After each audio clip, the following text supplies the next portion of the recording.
อันนี้ว่าทักทายสบายดีเด้อพี่น้องเด้อยามแรง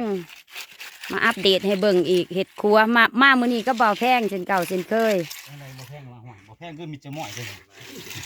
มื้อนี้ติดรถมากับเบาแพงซ่อนท้ายตะโปดมาเจ้าแล้ว3 คนก็เป็นผู้ขับซึ่งในทีมงาน มาตอนแรงล่ะพอดีอันพี่น้องน่ะเลิกไปแล้วเหลือแต่อันหัวหน้าบ่ลูกบ้านไปมาแล้วลูกบ้านเดี๋ยวบ้านนำ เด้อนำทีมเจ้าสบายดีพี่น้องทักทายสบายดีได้ก็คือว่านั่นแหละเฮ็ดไปด้วยความขึ้นฮ้อนบ่หลายแต่ว่า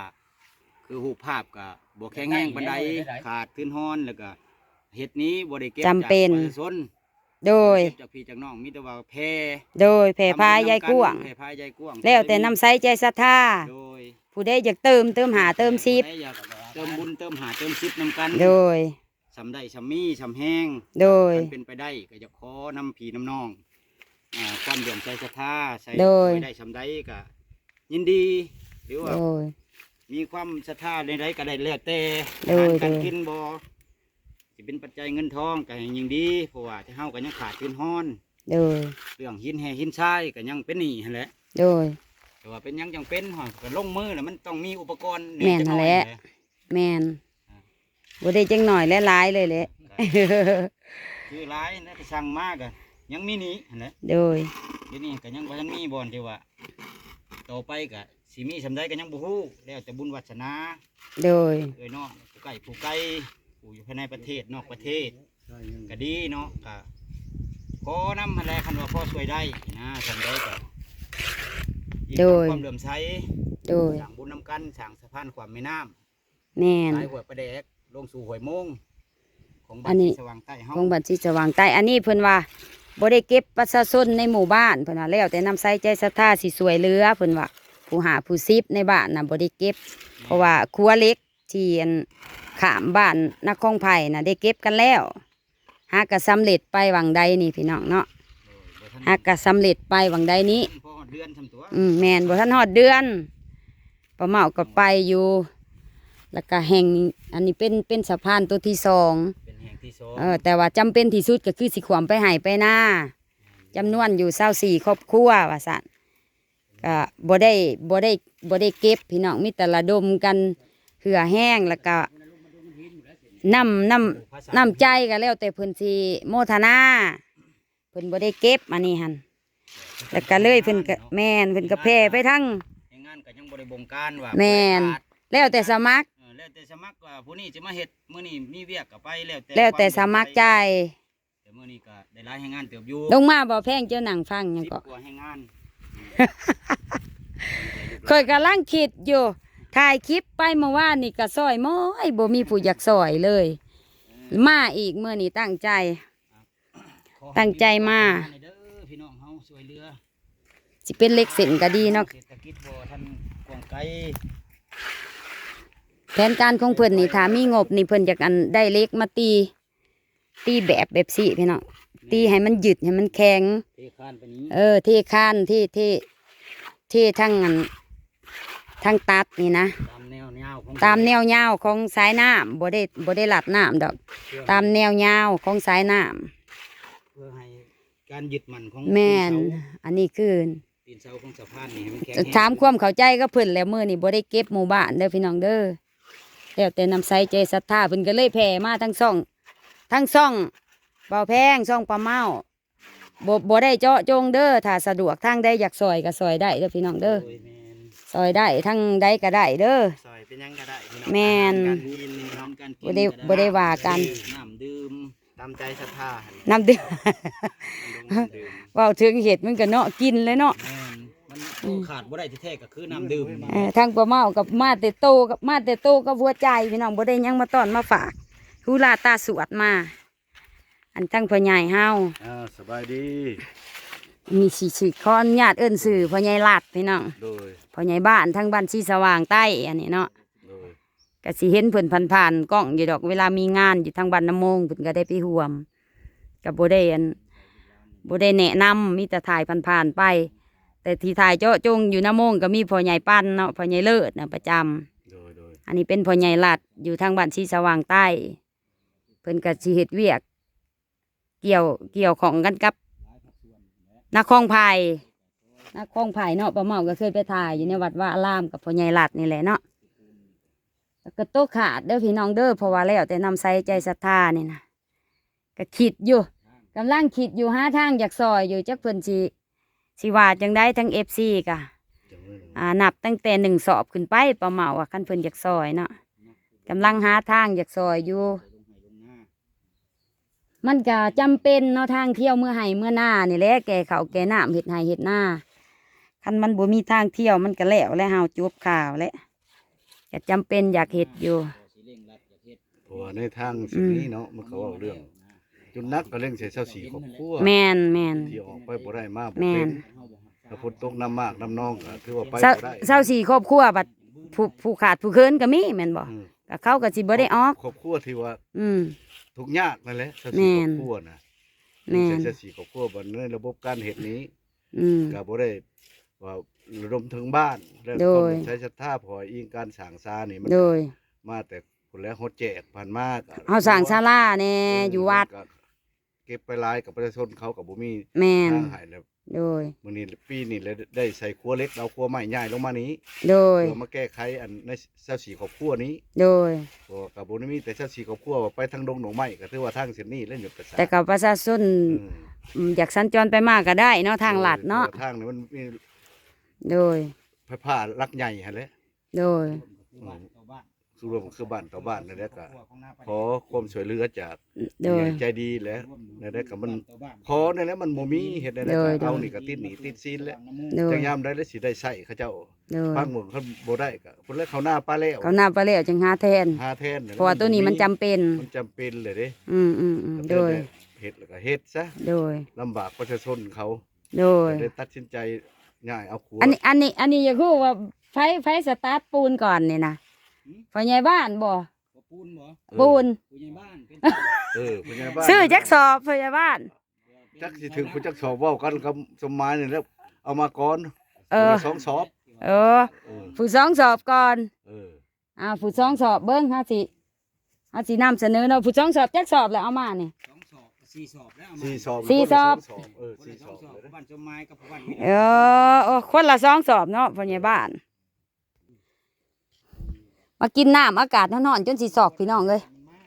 น้ำก็บ่มีน้ำแข็งเว้ย สกัดหินนี่ก็2 วันก็สิได้4 คุมนี่ก็ได้ ผู้เฮ็ดเวียกเมื่อยๆมากิน ลุง สองสอบเพราะว่ารับสองสอบ นำเสนอเพิ่นนำเสนอทั้ง FC ไปแล้วถามพ่อใหญ่ล่ะประมาอัดหยุดกล้องพี่น้องมาหาน้ำกิน มาหาน้ำกินก็ได้ว่าสิเย็นๆผัดบ่แม่นฮ้อนโอ้ย น้ำห้อง น้ำ คำเลยมัน ก็ บ่ มี มี น้ำ น้ำ กิ กิ น น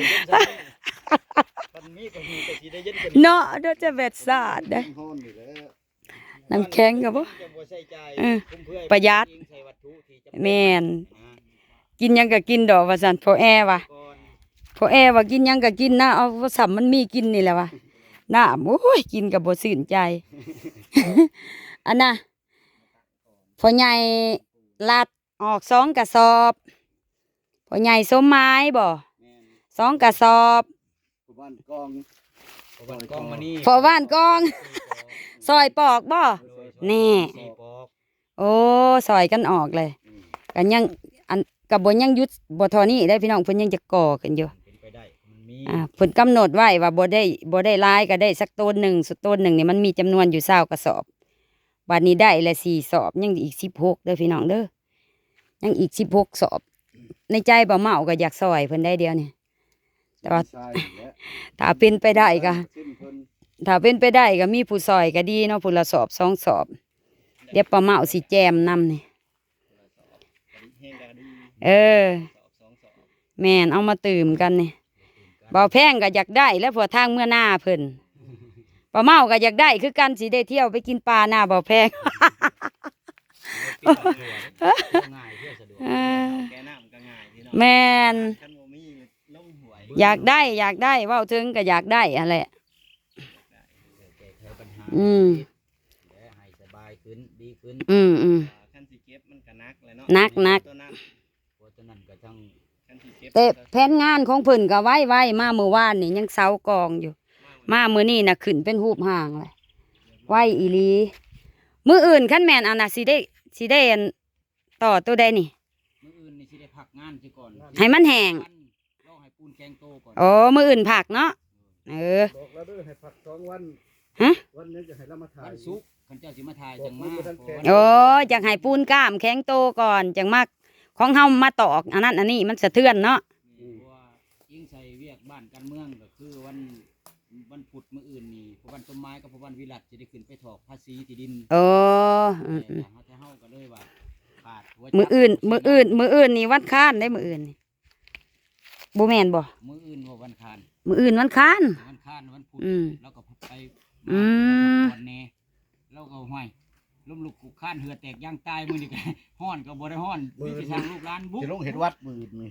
ลงเฮ็ดวัดน้ำแน่ มื้ออื่นลงเฮ็ดวัดพุ่น มีผ้าเพดานอยู่วัด แบบงานนี่มีตลอดนะเนาะพัฒนาในหมู่บ้านนี่เนาะ บ่ได้พักผ่อน แต่ว่าสลับกันเฮ็ดเนาะลุงมื้อนี่ครัวมื้ออื่นแม่นอยู่ทางวัดว่าอารามนำ เพราะว่าอยากให้ตัวนี้แข็งโตก่อน อืม สิได้ตีลังล้านตี อ๋อ หยุดมันแหน่นเบิดถึงจะได้เอาคือ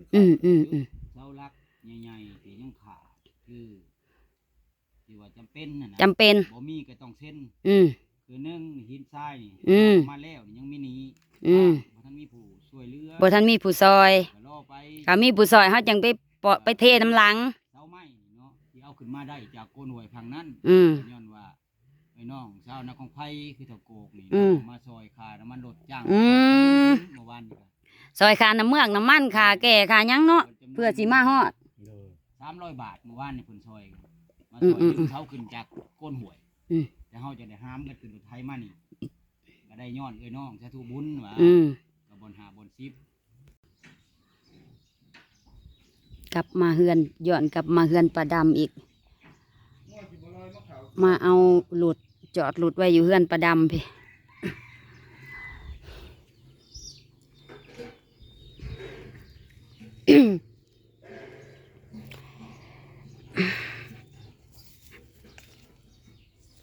จุดประสงค์เฮาที่ไปถ่าย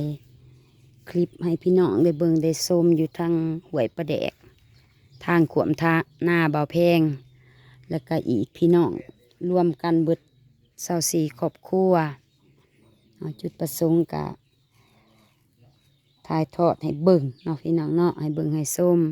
เผื่อมีผู้ใหญ่ใจดีเพิ่นก็ขาดอุปกรณ์เป็นบางส่วนอะไรเนาะก็คือประเหมากล่าวออกไปแล้วว่าได้หยังแน่ขาดหยังแน่เนาะเว่าออกไปแล้วแล้วก็สิไปอัปเดตให้เบิ่งเนาะมื้อวันศุกร์เพิ่นสิเริ่มเฮ็ดอีก อันนี้เพิ่นอยากให้ปูนมันกล้ามมันแข็งสะก่อน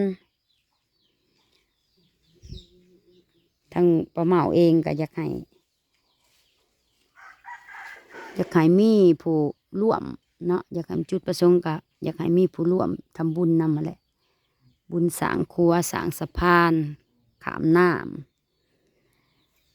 ก็อิงตามเนาะพี่น้องเนาะอิงตามความสะดวก อิงตามใจศรัทธาเนาะประเหมาก็มีหน้าที่นำเสนอ แล้วก็มีเว้าหยอกไปนำเนาะเว้าหยอกทั้งสองบ่แพงเผาได้คันไผบ่เผาสิขายเขาวเปลือกไปซื้อปูนไปซอย ทั้งประเหมาเองก็ยังมีงานขวางหน้าอยู่ก็คืองานร้านทรายสิไปขอเมียแล้วก็สิแต่งเลยเนาะเท่าสลาม แล้วก็มีทั้งบ่าวแดงอีกก็สิขึ้นห้านเนาะขึ้นห้านใหม่กับบทันพาไปเบิ่งไปส้มก็ยังมีเวียกควงหนาตลอดเนาะเกี่ยวกับงานทั้งบ้านทั้งสังคมบ้านเฮานี่แหละแล้วก็ญาติพี่น้องเนาะก็คือเห็นในคลิปมันละมีงานตลอดพอพื้นเงินคำกำแก้วก็หาทยอยได้มาเทื่อละเล็กละน้อยก็ทยอยซอยงานนี่แหละเนาะกับอยู่กับกินประจำมื้อประจำวันไผกับสิคือกันบ่ต่างกับประเหมาดอกคือกันเนาะใส่ใจนะเพราะว่ามันเกี่ยวกับหมู่บ้านเฮาแล้วก็บ้านใกล้ชิดมิตรใกล้เคียงอันนี้ก็บ้านสีสว่างกับบ้านผีเมืองนอกบ้านติดกันเนาะทางพ่อบ่อแพงเพิ่นขอมาเนาะขอมาทาง ส่อง YouTube ป้าเมานี่แหละไปถ่ายมึงดูเพิ่นว่ามาถ่ายมึงดูเผื่อมีผู้ใหญ่ใจดีเพิ่นอยากซอยสิได้แบ่งเบาภาระไปนำคันแม่นบ่มีผู้ซอยมันก็นักก็คือตัวใดบ่พ่อเนาะบ่ทันก็สิได้เซ็นเป็นหนี้ไว้ก่อนตัวใดอันมีผู้ซื้อแล้วก็ซื้อไปหั่นนะเล็กๆน้อยๆสิเป็นแบบนั้นเนาะพี่น้องเนาะถ้ามีผู้ซอยก็ดีคลิปนี้ป้าเมาจะขอจบไว้สำนี้ก่อนเด้อฝากติดตามชมคลิปต่อไปขอให้ทุกคนมีแต่ความสุขดีสบายดี